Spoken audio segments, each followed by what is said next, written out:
amigos, irmãos, boa noite, tudo bem com vocês?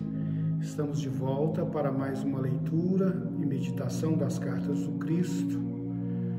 Convido você a abrir também a sua mente, o seu entendimento, para receber esta boa nova, estas verdades e realidades que vieram para nos libertar definitivamente dos cativeiros de crenças ritualísticas e ensinamentos errôneos que nos conduziram a ser juízes dos outros e não realizadores do Cristo.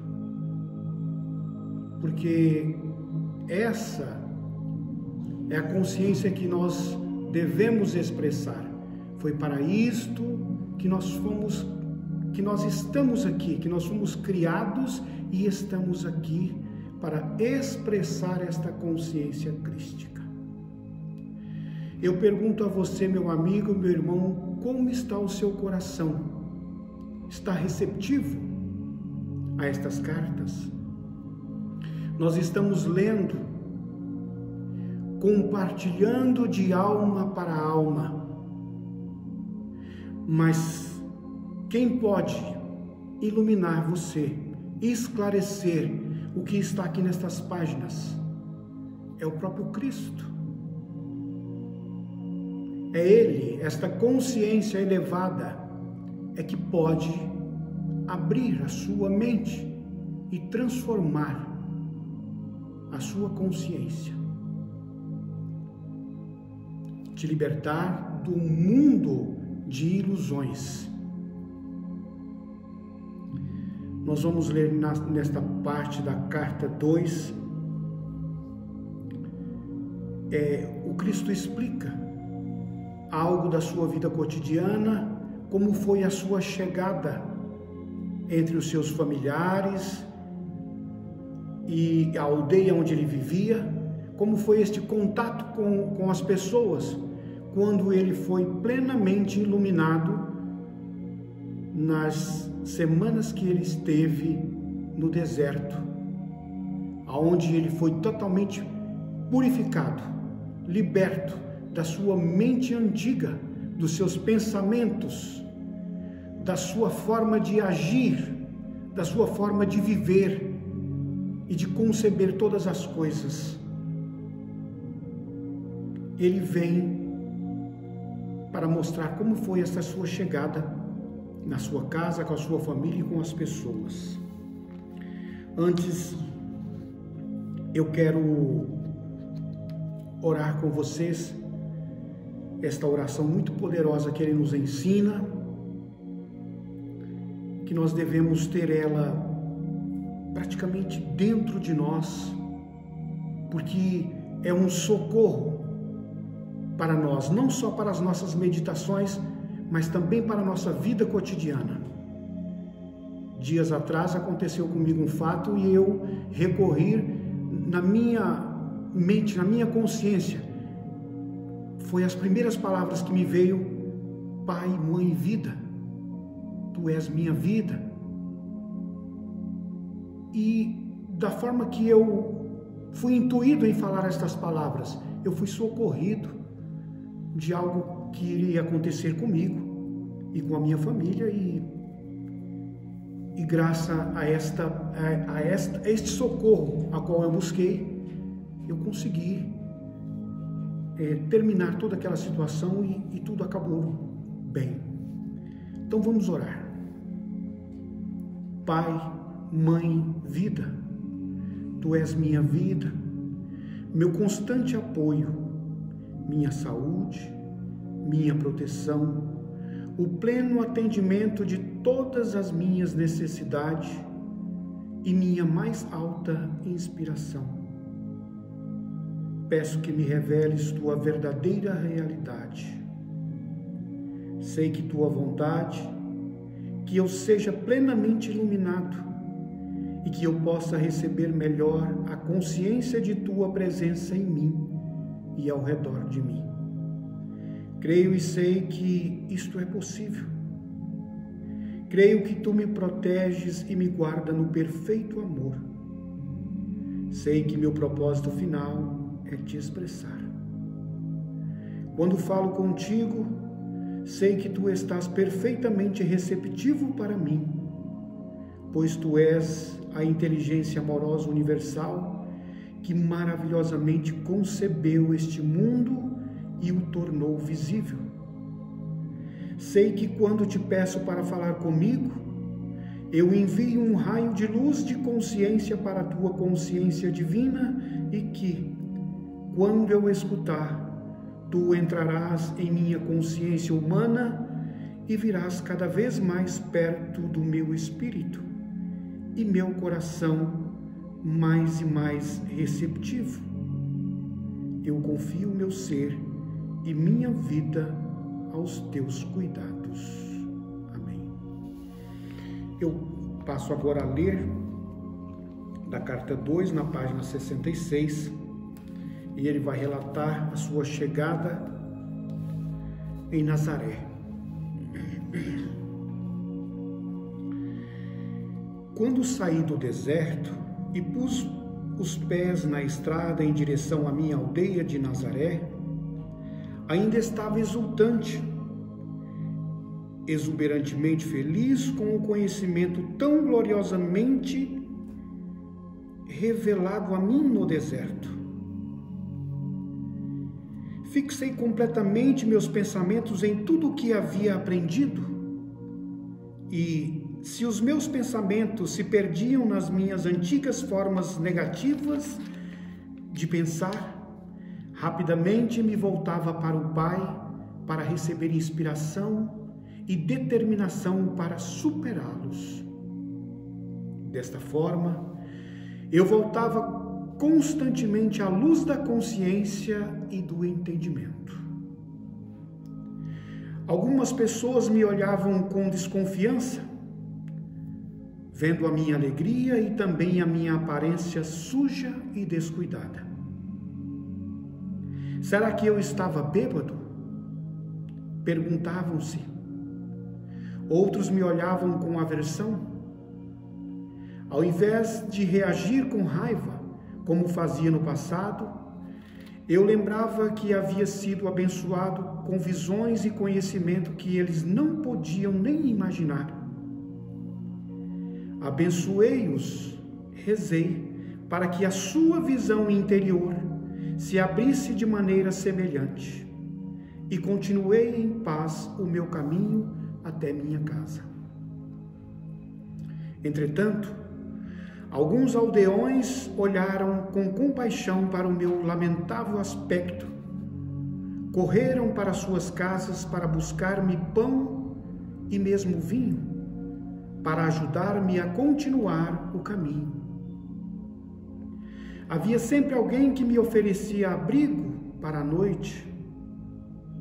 O Pai Vida, de fato, supriu todas as minhas necessidades e me deu toda a proteção necessária. Durante todo esse tempo, eu não disse nenhuma palavra a respeito das minhas semanas no deserto. Sentia que ainda não era o momento. Por fim, cheguei à minha aldeia, Nazaré, e o povo caçoou abertamente de mim, apontando o meu aspecto imundo e minha roupa rasgada. Uns diziam: vagabundo, preguiçoso, sujo. Foram algumas das mais amáveis palavras que me lançaram. Cheguei à porta de minha mãe com um sentimento de pavor, pois eu sabia que ela ficaria mais chocada do que os seus vizinhos ao me ver diante dela. Magro, mostrando os ossos sob a pele, os olhos fundos, as bochechas vazias, a face queimada, os lábios rachados do sol, a barba longa e embaraçada. E a roupa? Ficaria furiosa ao ver minha roupa, sua cor original totalmente irreconhecível pelo pó do deserto, e o tecido desfeito e rasgado. Subi os degraus e preparei-me para aguentar a fúria de minha mãe. Quando chamei, minha irmã veio à porta. Olhou-me boquiaberta, assustada e com os olhos arregalados, bateu-me a porta na cara. Ouvi-a correr para os fundos da casa, gritando: Mãe, venha depressa, há um homem velho e sujo na porta. Escutei minha mãe resmungando irritada para si mesma, enquanto corria para a porta. Abriu-a, de repente, e ficou paralisada pelo choque. Eu sorri por um momento. Ela olhou-me de cima a baixo, cada vez mais horrorizada, ao dar-se conta de que este homem de terrível aspecto era de fato seu filho rebelde, Jesus. Estendi minha mão para ela, dizendo: sei que causo pena a você, mas pode ajudar-me? Imediatamente sua expressão mudou e, levando-me para dentro, trancou a porta. Depressa, disse para minha irmã assustada: deixe de escândalo e põe água para ferver. Seu irmão está morto de fome. Não importa em que confusão se meteu, ele é da família, temos que cuidar dele. Suavemente me ajudou a tirar a roupa, inclinou-me sobre um grande recipiente de água e esfregou-me até ficar limpo. Lavou-me, cortou o meu cabelo e barba e cuidadosamente cobriu as feridas do meu corpo e lábios com uma pomada cicatrizante. Nenhum de nós quebrou o silêncio. Saboreei o amor que ela me demonstrou e tentei demonstrar minha gratidão com uma atitude mais doce e sensível. Depois de vestir-me uma túnica limpa, ela serviu-me uma refeição frugal de pão, leite e mel. Relutante, deu-me vinho para recuperar as forças. Embora estivesse claro que ela pensava que era o vinho a grande causa de minha terrível situação. Então conduziu-me até a cama e cobriu-me. Dormi por várias horas e acordei revigorado pela luminosa manhã de sol que se via pela janela. Eu agora estava ansioso para falar com a minha mãe e dizer-lhe que eu era de fato o Messias, mas não daquele tipo que imaginava o povo judeu. Eu podia salvar as pessoas das más consequências de seus pecados, podia ajudá-las a encontrar saúde, abundância, a satisfação de suas necessidades, porque agora podia ensiná-las exatamente como havia sido criado o mundo. Assim que comecei a falar, ela começou a ficar encantada e animada. Pulou de pé e quis sair correndo para contar aos vizinhos que seu filho era realmente o Messias. Deveria ouvir a maneira com que ela falava. Ele já havia jejuado no deserto. Mas eu impedi de fazer isso. Eu disse que ainda havia contado a ela.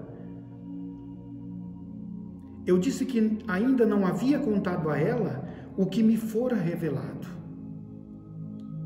Uma das coisas mais importantes que havia aprendido era que os judeus ortodoxos estavam completamente equivocados a respeito de suas crenças num Deus vingativo. Não havia tal coisa. Isto a deixou contrariada e desconcertada. Então exclamou: como, então? Jeová vai governar o mundo e nos tornar bons e nos fazer escutar seus profetas, se não nos castigar? Agora você ficou tão importante que pode ensinar os sumos sacerdotes o seu próprio trabalho, que foi transmitido a eles desde o tempo de Moisés? Vai trazer ainda mais vergonha para esta casa? Ela começou a chorar e disse com raiva: você em nada mudou. Somente mudaram as coisas que diz. Você só me trouxe dor. Como pude acreditar que você seria o Messias? Com suas ideias estranhas, só levará nosso povo para maior tormento do que nunca. Meus irmãos a ouviram em prantos e vieram correndo, querendo colocar-me para fora de casa. Ofereci sair pacificamente, porque não queria mais alvoroço. Se essa era a forma de minha mãe reagir, eu poderia estar certo de que os demais também reagiriam da mesma forma ao que eu tinha para dizer. Percebi que precisava de paz de espírito, descanso absoluto e silêncio para colocar em ordens meus pensamentos e experiências. Teria que rezar e pedir inspiração para saber a melhor maneira de abordar os judeus com minha mensagem de boas novas. Estava certo de que o Pai Vida atenderia à minha necessidade e que eu encontraria a acomodação mais conveniente em algum lugar. Minha mãe, embora furiosa com minha atitude de grande cabeça dura, estava atormentada por seus sentimentos de amor e compaixão por mim, devido ao estado deplorável em que eu me encontrava. Ela rejeitou tudo o que eu parecia representar: a rebeldia, o desprezo pela religião judaica, as atitudes contestadoras em relação à autoridade, meu caráter voluntarioso e arrogante. Mas ela ainda me amava e estava profundamente preocupada por me ver envolvido em problemas tão grandes quantos jamais havia pensado ser possível. Ela chamou a atenção de meus irmãos, dizendo que calassem a barulhenta discussão, e virou-se para mim. Pode ficar aqui até que esteja melhor, disse ela. Talvez enquanto estiver por aqui, eu possa trazer bom senso para você. Posso dizer que, se sair às ruas falando da forma como fez comigo, terminará em uma situação ainda pior do que agora.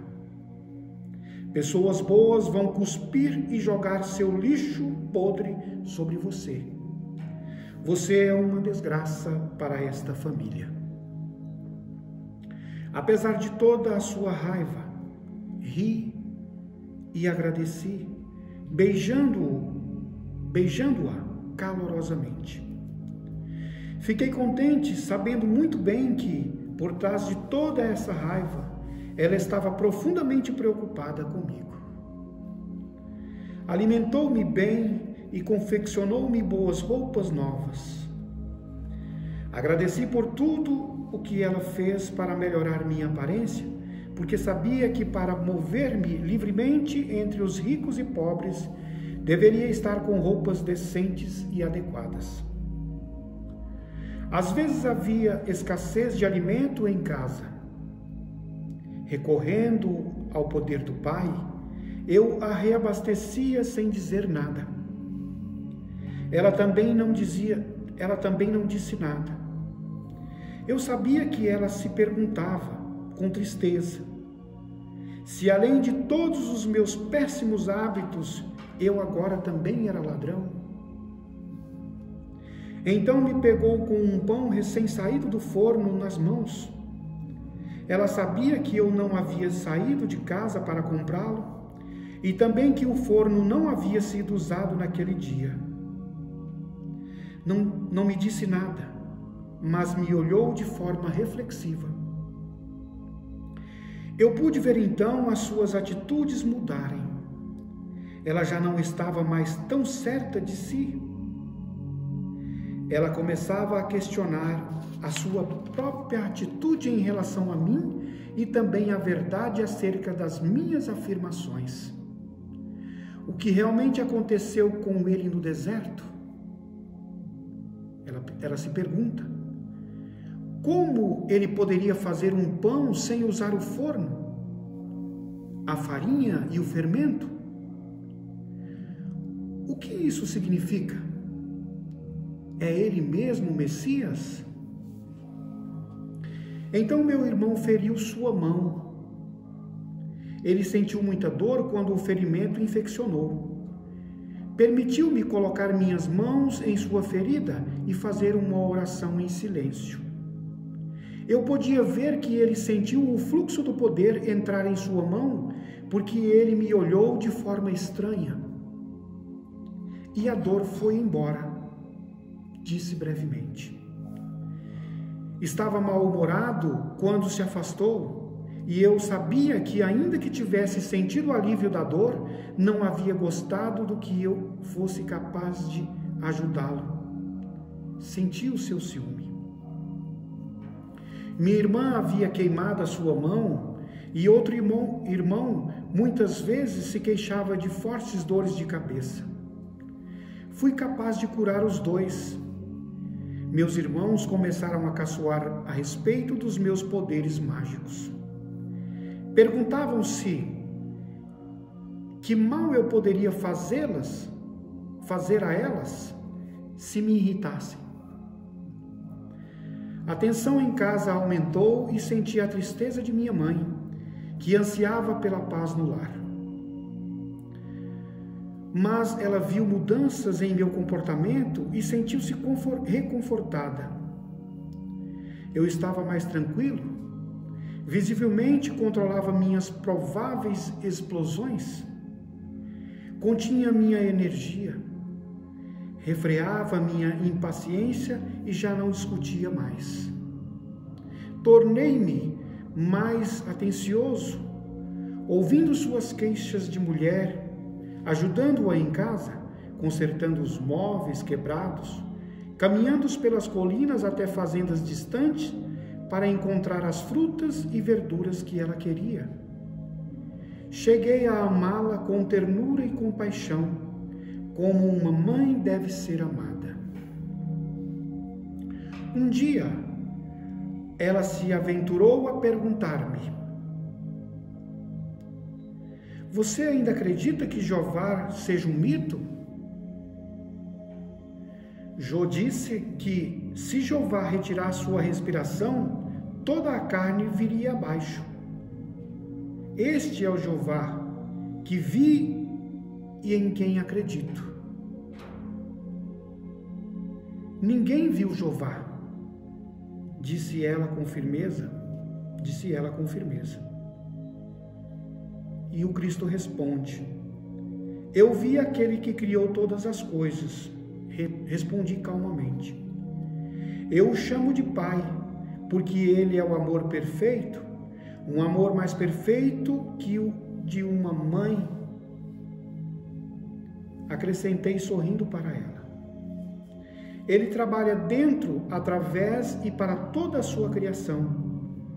É o Pai em mim que tem trazido as coisas de que você necessita em casa e que curou os meus irmãos e minhas irmãs rapidamente. Eu podia ver que ela estava começando a entender um pouco do que dizia. E o que é o castigo? Perguntou-me. Não existe castigo da forma como o compreendemos. Nascemos para nos comportarmos de forma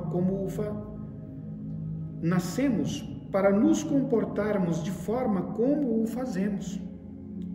Temos de encontrar uma maneira de superar nossos pensamentos e sentimentos humanos, porque estes nos separam da proteção do Pai e nos trazem as doenças e misérias. Quando tivermos aprendido a superar o eu, então entraremos no reino dos céus. Minha mãe afastou-se silenciosamente, claramente ponderando sobre o que eu dissera, mas não mais com raiva. Eu sabia que ela estava meditando sobre minhas afirmações e percebi que eu estava colocando de cabeça para baixo o seu seguro e bem conhecido mundo. Ela se sentia perdida e insegura sem a sua crença num Jeová ameaçador e terrivelmente vingativo, se a humanidade fosse indisciplinada. Perguntava-se no que o mundo iria se tornar se dependesse inteiramente dos homens controlarem as suas maldades e a dos outros. Mesmo os reis e governantes eram malvados em suas ações. Sem Jeová para reinar e castigar os pecadores, onde iríamos parar? Enquanto restabelecia minhas forças, estudei as Escrituras cuidadosamente para que pudesse encontrar-me com os fariseus e escribas de forma confiante. Também era absolutamente necessário que eu soubesse o que havia sido escrito a respeito do Messias, porque estava convencido de que eu era aquele sobre quem os profetas haviam falado. Eu poderia verdadeiramente resgatar, salvar as pessoas da doença, miséria e pobreza, restaurar-lhes a saúde e a prosperidade, ensinando a verdade a respeito do reino dos céus e a realidade do Pai. Eu encerro aqui, nesta página, desejando a você uma boa meditação, que o Cristo Consolador possa iluminar você durante as suas meditações, dizer a você para que você não tenha medo de receber estas verdades e estas realidades. Abra o teu coração, porque, como está escrito no livro do Apocalipse, é posto diante de ti uma porta. Este anjo fala no livro do Apocalipse: eu sei as tuas obras, eis que diante de ti pus uma porta aberta, e ninguém a pode fechar, tendo pouca força. Guardaste a minha palavra e não negaste o meu nome. Então eu deixo aqui estas palavras e esta leitura para a sua meditação. Agradeço a sua participação. Fiquem com Deus.